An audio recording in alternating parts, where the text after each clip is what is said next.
Welcome back to the series. In this video, we're finally going to start working on our enemy. Up until now, we've been focusing on the player, movement, shooting, tile maps, and basic environment setup. But the game will only come alive when we add enemies that move, animate, and react to the player. So let's set up our first enemy step by step. First, I'll select the enemy sprite sheet and open it in the Sprite editor.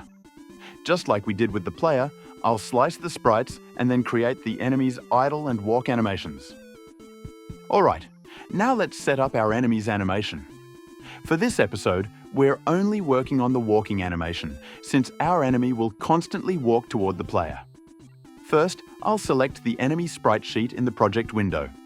Then, I'll drag the sprite directly into the scene to create a new game object. I'll rename this object to Warrior. This will be our base enemy for the rest of the series.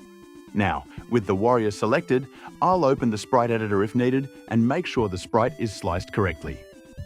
Once everything looks good, let's create the walking animation.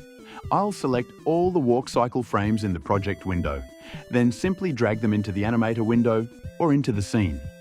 Unity automatically creates an animation file. I'll name it enemy_walk. This gives us a looping walking animation that we'll use when the enemy chases the player. Let's test it quickly. Perfect. The warrior is now walking, and we're ready to continue setting up the enemy's movement and collision. Now that our warrior enemy has its walking animation, let's set up the collider so it can properly interact with the player and our kunai projectiles. With the warrior selected in the hierarchy, I'll go to the inspector and click Add Component, Box Collider 2D. You can also choose Circle Collider 2D depending on the shape of your enemy.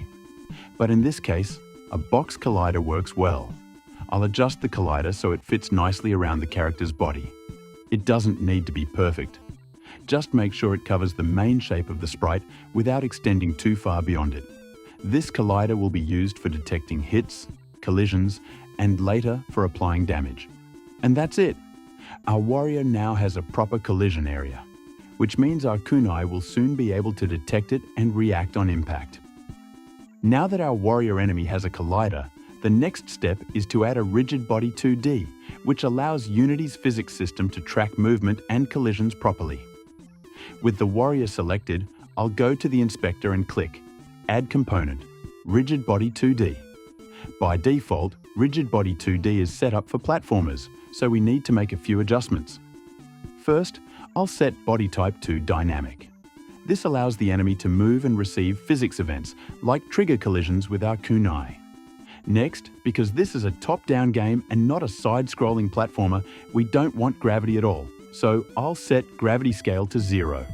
And finally, I'll freeze the rotation on the Z-axis.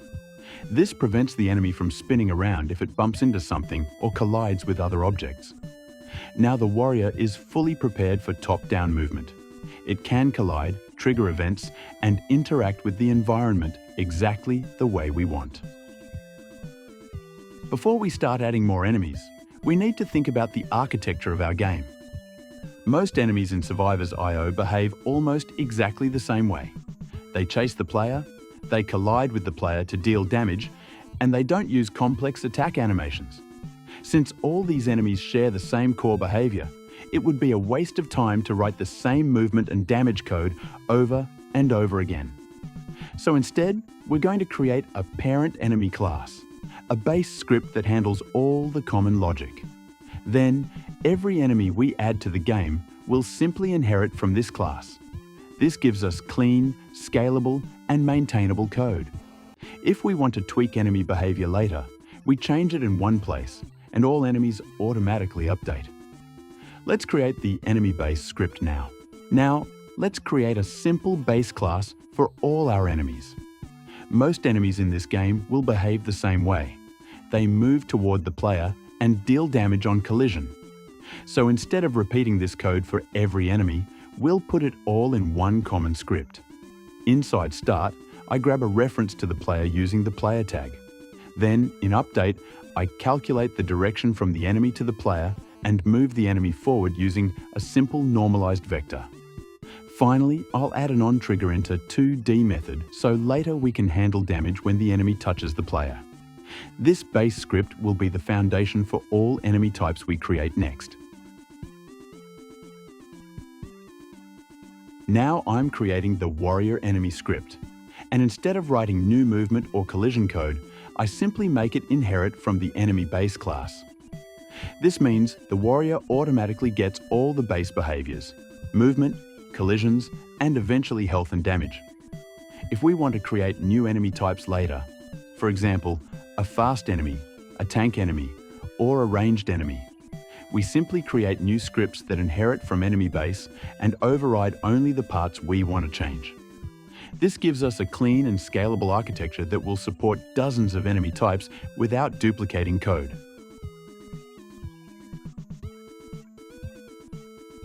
Now that our enemy base script is ready, let's apply it to our warrior enemy.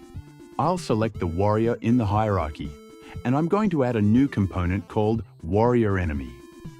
Since warrior enemy inherits from enemy base, the warrior now automatically gains movement and collision behavior. Next, we need to make sure Unity recognizes this object as an enemy. So with the warrior still selected, I'll go to the top of the inspector and change its tag to enemy. And while we're setting up tags, let's also tag the player. I'll click on the player object and assign it the player tag. This is important because our enemy-based script looks for the player tag to know who to chase. Perfect. Now the warrior enemy knows who the player is, and the player is correctly identified in the scene. Alright, now that our warrior enemy has the movement script, the collider, the rigid body, and the correct tags, let's go ahead and test everything. I'll hit play, and there we go. The warrior is now chasing the player around the map exactly as expected. The movement looks smooth, the enemy follows the direction of the player, and our base system is working great. But we still have one small problem. Even though the warrior moves toward the player, he does not actually face the player. The sprite keeps its default orientation instead of turning left or right, depending on the direction it's walking. This looks a bit unnatural, and we definitely want the enemy to face the player while chasing, just like the player flips based on their movement.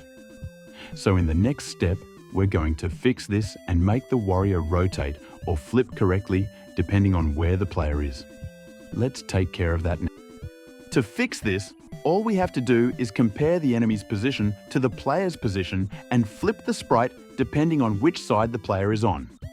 If the player is to the right of the warrior, we'll make the sprite face right. If the player is to the left, we flip it so the warrior faces left. This gives us a simple and clean 2D facing system, and it makes the chase animation look much more natural. Alright, let's test the fix and see if our warrior enemy is now facing the player correctly. I'll hit play. And now, as the enemy chases the player, you can see the sprite flipping left and right depending on where the player is. If I move to the right, the warrior turns to the right. If I move to the left, the warrior flips and faces me immediately.